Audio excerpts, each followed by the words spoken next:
Bonjour à tous, aujourd'hui la Fabrique à neurones vous propose une vidéo sur la mémoire. Alors on parle beaucoup de la mémoire, mais finalement est-ce qu'on ne devrait pas parler plutôt des mémoires?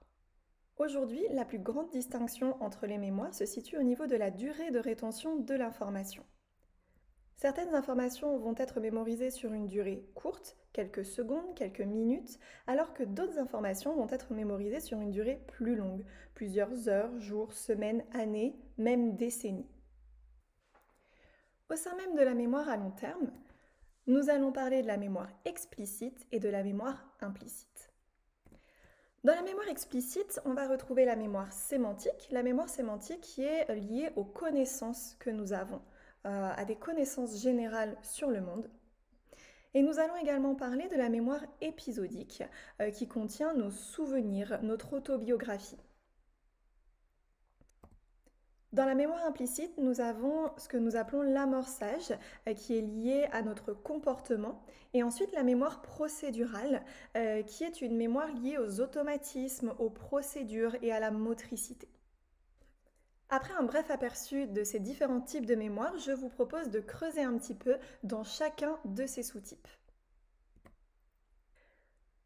Pour commencer, la mémoire à court terme ou la mémoire de travail nous permet de retenir une information de façon temporaire en vue de mener à bien une tâche.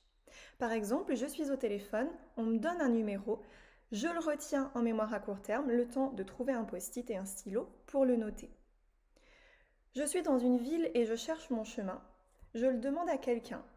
Je dois retenir temporairement l'information qu'on me donne. Par exemple, allez au bout de la rue, prenez la deuxième à droite et ensuite la troisième à gauche, le temps de me rendre à destination. Une fois que je suis arrivée à destination, je peux oublier cette information car elle n'est plus pertinente. Quand je fais de la cuisine, par exemple, sans recette, eh bien je me souviens que là, dans ma pâte à gâteau, j'ai déjà mis la farine, les œufs et qu'il me manque la levure et le sucre. La mémoire à court terme et la mémoire de travail font appel au cortex préfrontal. Ici, nous avons la représentation d'un cerveau avec à gauche l'avant de la tête, donc qui est juste derrière le front, et à droite l'arrière de la tête. Ces mémoires à court terme et de travail vont beaucoup solliciter le cortex préfrontal, donc toute la partie du cerveau qui se situe à l'avant de la tête, juste derrière notre front.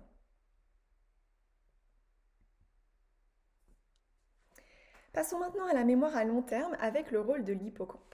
Donc ici, nous avons toujours la représentation de notre cerveau avec à gauche toujours les parties frontales, donc derrière le front à l'avant de la tête, et à droite les parties postérieures.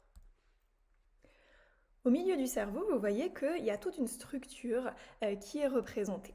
Donc là, on est par transparence et on se situe vraiment tout au centre du cerveau. Vous voyez qu'il y a une flèche bleue qui vous montre un morceau de cette structure.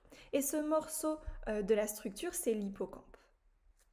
L'hippocampe, il va nous être utile lorsque l'on veut mémoriser une information à long terme.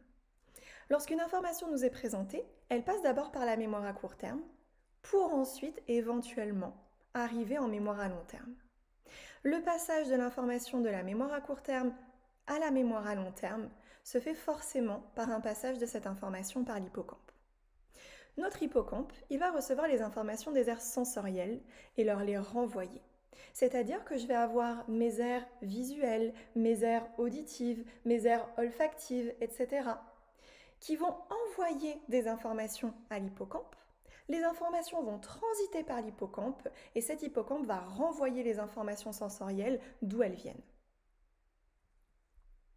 La répétition correspond à plusieurs passages par l'hippocampe. Quand je répète une information, cette information va transiter à plusieurs reprises par l'hippocampe. Et une fois que l'information est bien mémorisée, ça signifie qu'elle est suffisamment passée par l'hippocampe, elle va être stockée dans le cortex.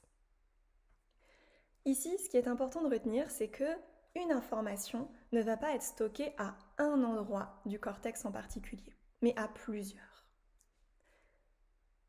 Prenons l'exemple d'une orange.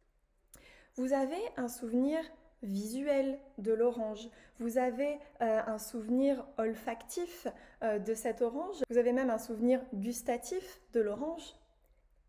Et donc tous ces souvenirs-là vont être stockés dans les aires sensorielles qui correspondent.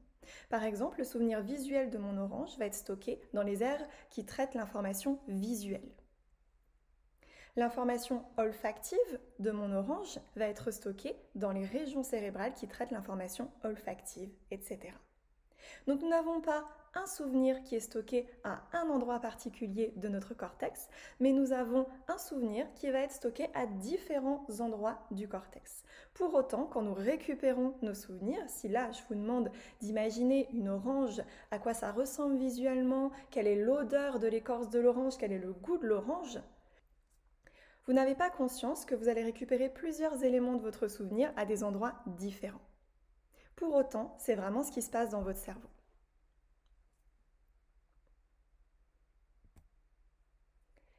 Dans la mémoire à long terme, nous allons d'abord parler de la mémoire sémantique. Alors la mémoire sémantique, on a dit tout à l'heure que ça faisait appel à nos connaissances. C'est la mémoire du sens des choses, des concepts, des représentations des choses, mais aussi des représentations abstraites. Ici, on voit sur les images qu'on va avoir des mots, des listes de mots. Tout notre stock de mots va être stocké dans notre mémoire sémantique. Ensuite, on va avoir des concepts. Là, vous reconnaissez qu'il s'agit d'une chaise. Peut-être que vous n'avez jamais vu cette chaise en particulier, mais vous reconnaissez que c'est une chaise car vous connaissez le concept de chaise.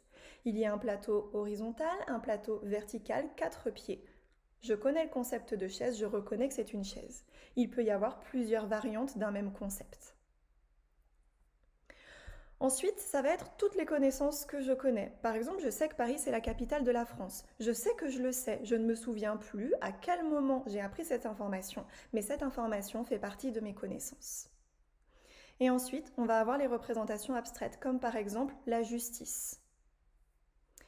Alors ces informations, comment elles sont stockées, comment elles sont structurées? Eh bien, elles vont être structurées comme un réseau d'informations.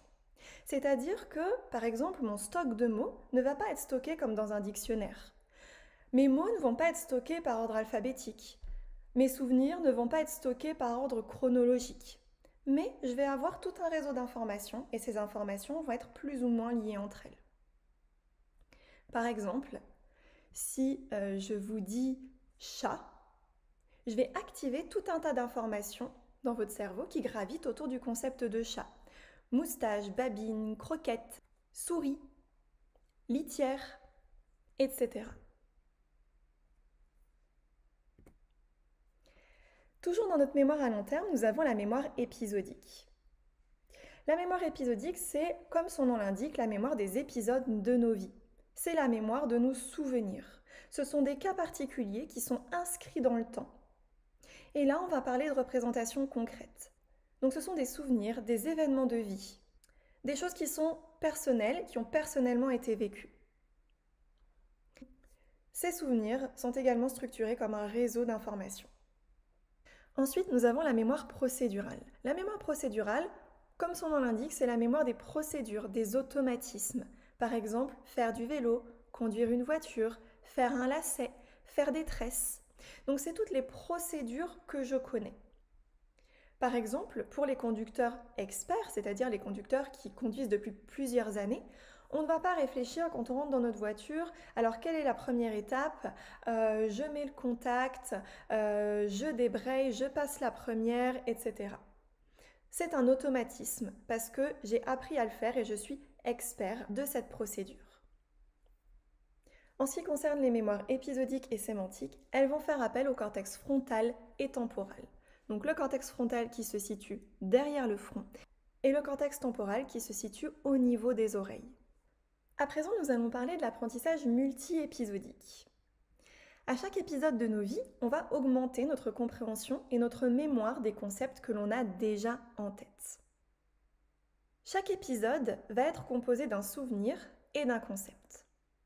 J'ai un épisode, par exemple, tel jour, à telle heure, telle information.